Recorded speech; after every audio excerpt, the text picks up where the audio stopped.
അപ്പോൾ നമ്മളിന്ന് പറയാൻ പോണത് 700 വർഷത്തിൽ കൂടുതൽ പഴക്കമുള്ള ചേന്നമംഗലത്തെ ഹോളി ക്രോസ് ചർച്ചിനെ പറ്റിയാണ്. ടിപ്പു സുൽത്താൻ്റെ പടയോട്ട കാലത്ത് ഈ പള്ളി നശിച്ചു പോയായിരുന്നു. അതിനുശേഷം 1577 ചേന്നമംഗലത്ത് സ്ഥിതി ചെയ്യുന്ന ഈശോസഭ പുരോഹിതർ ഈ ഒരു പള്ളി പുതുക്കി പണിതു. അത് കഴിഞ്ഞ് ഇപ്പോൾ ഈ ഒരു പള്ളി മുസ്ലിസിൻ്റെ കീഴിലാണുള്ളത്. ഈ ഒരു പള്ളി പണിതിരിക്കുന്നത് പോർച്ചുഗീസുകാരുടെ ഒരു രീതിയിലാണ്.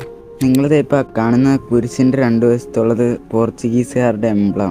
നിങ്ങളിപ്പോൾ ഈ കാണുന്നത് ഡച്ചുകാർ പണിത ഒരു ഗസ്റ്റ് ഹൗസ് ആണ്. ഈ ഒരു ഗസ്റ്റ് ഹൗസിനും കുറേ വർഷങ്ങളുടെ പഴക്കമുണ്ട്. കുറേ വർഷങ്ങൾ കഴിഞ്ഞിട്ടും ഈ പള്ളിക്ക് വലിയ കാര്യമായ രീതിയിലുള്ള കേടുപാടുകളും കാര്യങ്ങളൊന്നുമില്ല. ഇനി പള്ളിയുടെ ഉള്ളിലേക്ക് വന്നു കഴിഞ്ഞാൽ യേശുവിൻ്റെ 40ഓളം ആ ശിഷ്യന്മാരിൽ കുറച്ച് പേരുടെ അസ്ഥികളുടെ കുറച്ച് ഭാഗങ്ങൾ ഇവിടെ സൂക്ഷിച്ചിട്ടുണ്ട്.